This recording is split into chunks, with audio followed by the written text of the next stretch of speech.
बिस्मिल्लाहिर्रहमानिर्रहीम। नाज़रीन, अफ़गानिस्तान की सूरत हाल पर जब हम बात करते हैं तो अफ़गानिस्तान की सूरत हाल आहिस्ता आहिस्ता रफ्ता रफ्ता मामूल पर आ रही है। वहाँ पे गो के उस तरह का अमन नहीं है जिस तरह होना चाहिए, लेकिन सबसे ज़्यादा अफरा तफरी, सबसे ज़्यादा हुल्लड़बाजी और सबसे ज़्यादा बदमदगी अगर कहीं नज़र आ रही है तो वो काबुल एयरपोर्ट के अंदर है। वहाँ पे लोग फौरी तौर पर निकलना चाहते हैं। तालिबान की तरफ से यकीन दिलाया जा रहा है कि किसी को कुछ नहीं कहा जाएगा, हत्ता कि वहाँ पे हामिद करज़ई मौजूद है, अब्दुल्ला मौजूद है, जो तालिबान के सबसे बड़े दुश्मन थे। उनको भी वहाँ पे ना सिर्फ रहने की इजाज़त दी गई है, बल्कि उनके साथ तालिबान मुज़ाकरात कर रहे हैं। तालिबान की तरफ से किसी किस्म का इंतकाम नहीं लिया जा रहा। आपको याद होगा कि किसी दौर में जब तालिबान ने पहली बार वहाँ पे कब्ज़ा किया था तो वहाँ पे मामलात ख़ुद तालिबान के हाथ में भी नहीं थे, लेकिन अब तालिबान बड़े तजर्बाकार हो चुके हैं। ये नाआमोज़ नहीं रहे, इनका वसी तजर्बा है। कई मुल्कों के साथ इनके राब्ते रहे हैं, मुज़ाकरात होते रहे हैं। अमेरिका तक के साथ इनके कामयाब मुज़ाकरात हुए हैं, बल्कि मुज़ाकरात के दौरान भी इनका पलड़ा अमेरिका के हवाले से ज़्यादा भारी रहा है। तो वहाँ पे तालिबान अमन कायम करना चाहते हैं और अमन कायम कर भी लेंगे, लेकिन अफरा तफरी की वजह से लोग वहाँ से भाग रहे हैं। उनको शायद पहले जैसे खदशात हैं। पहले क्या हुआ था, नजीबुल्लाह वहाँ का सदर था, उसने अक़वाम मुत्तहिदा के दफ्तर में पनाह ले ली थी। इसके बावजूद भी तालिबान वहाँ पे दाखिल हो गए। उसको पकड़ा, उसको मारा गया, उसको पीटा गया, उसके साथ इंतहाई बेईमाना सलूक किया गया। उसका खा वो कितना ही मुस्तहिक था, लेकिन इस तरीके से उसके साथ उसको कत्ल कर देना और फिर उसकी जेबों में नोट डाल देना, क्योंकि उसको लालच था, करप्ट था। उसकी जेबों में नोट डाल दिए गए और उसके कई अज़ा काट कर उसके मुंह में डाल दिए गए। इसके अलावा उसको फिर फांसी दी गई, क्रेन के साथ फांसी दी गई। उसके बाद उसको बाहर पोल पर कई दिन के लिए उसकी लाश को लटका दिया गया। शायद इसी खौफ की वजह से अशरफ गनी वहाँ से भाग गया है और दूसरे लोग भी वहाँ से जो तालिबान के ख़िलाफ़ थे, जो अमेरिका का साथ देते रहे, जो अमेरिका के लिए जासूसी करते रहे, वो वहाँ से भागने की कोशिश कर रहे हैं। उनको शायद तालिबान के इस रवैये पर एतमाद नहीं है, एतबार नहीं है। जो तालिबान का रवैया अपने आप से बोल रहा है, अपने मुंह से बोल रहा है कि वो किसी के खिलाफ किसी किस्म की कार्रवाई, इंतकामी कार्रवाई नहीं कर रहे। वहाँ पे एयरपोर्ट पे क्या मंजरनामा है, क्या कुछ हो रहा है। पाकिस्तान से अपने पाकिस्तानियों को ले जाने के लिए स्पेशल जहाज़ गए थे। उनमें से एक जहाज़ में एक कैबिन क्रू हेड भी गई थी, उसका नाम आलिया है।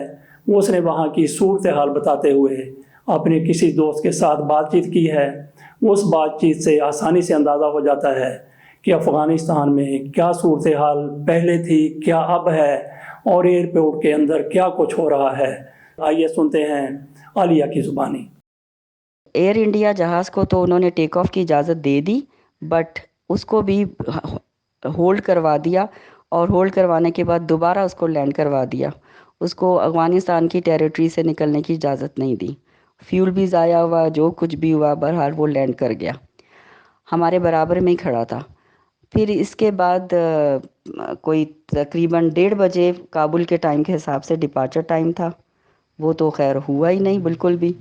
हम 4 घंटे के बाद, तकरीबन 2 या 3 घंटे के बाद पैसेंजर्स आना शुरू हुए। पैसेंजर्स की औरतों तो ज़ाहिर है रो रही थी, बिकॉज़ औरतें तो अपने आंसू बर्दाश्त नहीं कर सकती ना। अपने आबो अजदाद छोड़ कर आ रही थी, अपना घर छोड़ के आ रही थी। तो वो बहन भाई सब, जो अगर उनसे इंटरव्यू भी हमने जो लिया तो उनसे यही पता चला कि उनके भाई उधर हैं, बाप उधर रह गए हैं, अपने मियाँ के साथ आ रही थी, बच्चों के साथ आ रही थी, लेकिन आंखों में आंसू थे उनके। आदमी भी बहुत अफसरदा थे। आदमी तो खैर अपने आंसू बर्दाश्त कर लेता है, वो शो नहीं करता, बट उनके चेहरों से ही पता चल रहा था कि वो गमज़दा हैं। खैर सब आके बैठ गए। कुछ 2 घंटे तक, जब फिर कप्तान ने अनाउंसमेंट की कि इमरजेंसी डिक्लेयर हो गई है, हमें टेक ऑफ की इजाज़त नहीं दी जा रही, फिर यही डिसाइड हुआ कि हम ग्राउंड फीडिंग करा दें। बच्चे भी थे थोड़े, और फिर हमने ग्राउंड फीडिंग करा दी with tea and hot coffee. और फिर उसके बाद भी कुछ नहीं पता चल रहा था। उसके बाद भी कोई 2 से ढाई घंटे हो गए, کوئی پرمیشن نہیں دے رہے تھے. پھر پیسنجر تھوڑے سے سوال جواب کرنا شروع ہو گئے. کپتان کو جا کے ہم بتاتے تھے. کپتان بہت اچھا CRM رہا. کپتان اور ہم لوگوں کے ساتھ کمیونیکیشن کا, اور وہ فوراً اناؤنسمنٹ کر دیتے تھے, انفارم کرتے رہے پیسنجرز کو کہ یہ ہے سچویشن, یہ ہے سچویشن.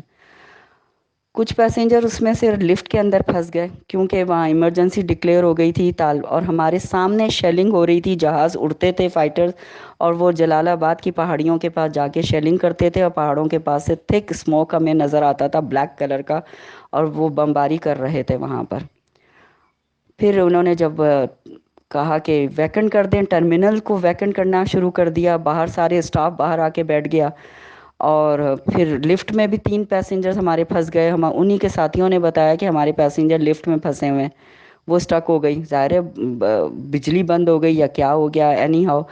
پھر اس کے بعد ہم نے پھر ان لوگ ٹریفک اسٹاف کو بتایا, سب کچھ بتایا. پھر انہوں نے کئی جا کے کچھ اپنے تعلقات استعمال کر کے لفٹ کو کھلوایا, اور اس طرح سے وہ 3-4 پیسنجر بچوں سمیت تھے وہ تو بیچارے, اور وہ پھر اینڈ میں آئے ہیں, آ کے بیٹھے. پھر ہم نے سوچا کہ اب شاید ٹیک آف کی اجازت دے دی جائے گی, بٹ وہ بھی نہیں ہوئی. پھر آہستہ آہستہ اللہ کا شکر ہے 777 ٹیک آف کیا, جو کیپٹن عزیر خان چلا رہے تھے. وہ خیریت سے ٹیک آف کر گیا. پھر اس کے بعد قطر ایئر ویز کو اجازت دی گئی, وہ بھی ٹیک آف کر گیا. پھر اس کے بعد ایئر انڈیا کو اجازت دی گئی, وہ بھی ٹیک آف کر گیا. جب ہماری 320 کی کیپٹن بجرانی کی ہم لوگوں کی جب باری آئی تو وہ پھر ہولڈ میں ہم چلے گئے, اور وہ طالبان نے ATC پر دھاوا بول دیا تھا, اور پھر ATC سے اجازت نہیں ملی. پھر یہی ہوا کہ 4 گھنٹے 23 منٹ کے بعد جب ایک دم سے ہم لوگ بیٹھے ہوئے تھے تو کپتان نے کہا کہ کیبن کرو take your station for take of, اور اسپیڈ سے جہاز کو چلایا. یہ ایسا ایب نارمل رول بھی لگ رہا تھا جیسے پتہ نہیں کیا ہونے لگا ہے, اور ایک دم سے ٹیک آف کر دیا. اور پھر جب کروز میں گئے, فاسن سیٹ بیلٹس آف ہو گئے, تو میں جب کاکپٹ میں گئی تو کیپٹن نے بتایا کہ عالیہ ہم موت کے منہ سے نکل کے آ رہے ہیں, 2 رکعت شکرانے کے نفل ادا کرنا. میں نے کہا کیا ہوا کیپٹن؟ تو کہتے ہیں کہ ATC نے کہا کہ we are leaving ATC room, take your own decision. اب جب یہ کہہ دینا کہ ٹیک یور اون ڈیسیژن, تو یہ تو بڑا ہی کریٹیکل معاملہ ہو جاتا ہے. تو میں نے پھر یہ کیو میں جب میں کھڑا ہوا تھا وہاں پر ٹیک آف پوائنٹ پر, جب اجازت دے دی تھی انہوں نے, تو اجازت نہیں دی تھی انہوں نے, تو ہم کیو پہ کھڑے ہوئے تھے, تو میرے آگے 2 فائٹر جہاز کھڑے تھے. جب انہوں نے کہا کہ ٹیک یور اون ڈیسیژن, تو میں نے فائٹر جہاز جب ٹیک آف کیے انہی کے پیچھے وداؤٹ ٹیکنگ پرمیشن اور ٹیک آف کر دیا. وہ جو اسپیڈ تھی نا, وہ اس وجہ سے اسپیڈ تھی اس طرح کی.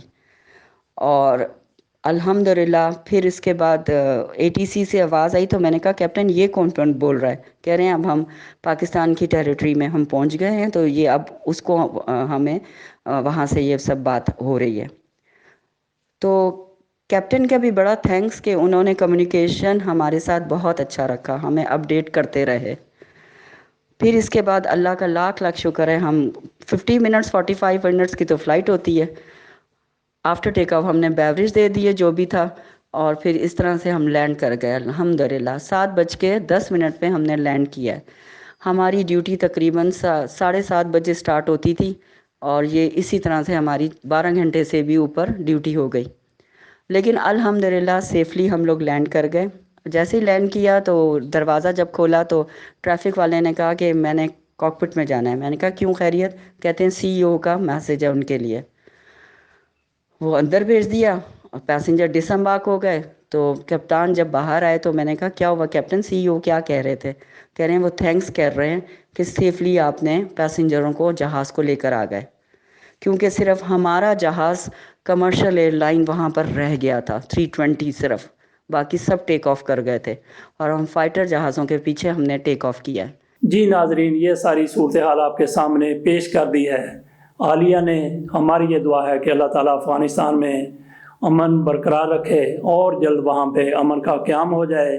वहाँ पे जितने भी लोग फंसे हुए हैं वो हिफाजत अपने अपने मुल्कों में चले जाएं, जबकि अफ़गानियों को वहाँ से निकलने की ज़रूरत नहीं है, क्योंकि उनके तहफ़्फ़ुज़ का ऐलान ख़ुद तालिबान ने किया है। वहाँ पे एक सिख MP थे, वो भी अपना मुल्क छोड़ के चले गए। वो कह रहे थे कि मुझे अफ़गानिस्तान छोड़ते हुए इंतहाई ज़्यादा अफसोस हो रहा है, इंतहाई ज़्यादा दुख हो रहा है। उस MP ने यह भी कहा कि मुझे तालिबान ने कहा है कि ठीक है, आप वक्ती तौर पर अफ़गानिस्तान से चले जाएं, जैसे ही वहाँ पे हालात बेहतर हो जाएंगे आप वापस आ जाएं। और उन्होंने मुझे यकीन दिलाया है कि वहाँ पे उनका मुकम्मल तहफ़्फ़ुज़ किया जाएगा। इस सिख रहनुमा के मुताबिक ये है कि वहाँ पे ऐसे लोगों को अफ़गानिस्तान इसलिए भी छोड़ने की ज़रूरत महसूस हुई कि वहाँ पे अभी कोई हुकूमत नहीं है, कोई मुनज़्ज़म इंतज़ाम नहीं है, कोई भी अपनी दुश्मनी निकालने के लिए किसी को किसी भी तरह से तशद्दुद का निशाना बना सकता है, उनको हलाक कर सकता है, उनके हवाले से किसी भी हद तक जा सकता है। मेरा ख्याल है कि ऐसे लोगों को अगर अफ़गानिस्तान से बाहर निकलने की ज़रूरत है तो सिर्फ़ ऐसे लोग ही वहाँ से बाहर चले जाने चाहिए। लेकिन वहाँ पे जो अफ़गानी हैं, वहाँ के जो शहरी हैं, उनको अफ़गानिस्तान छोड़ने की कतई तौर पे ज़रूरत नहीं है, बल्कि पाकिस्तान में जो अफ़गान महाजरीन मौजूद हैं उनके लिए भी पहले की निस्बत हालात अब साज़गार हो रहे हैं। उनको भी पाकिस्तान से अपने वतन में वापस जाने की तैयारी करनी चाहिए। इसके साथ ही इजाज़त दीजिए। अल्लाह हाफ़िज़।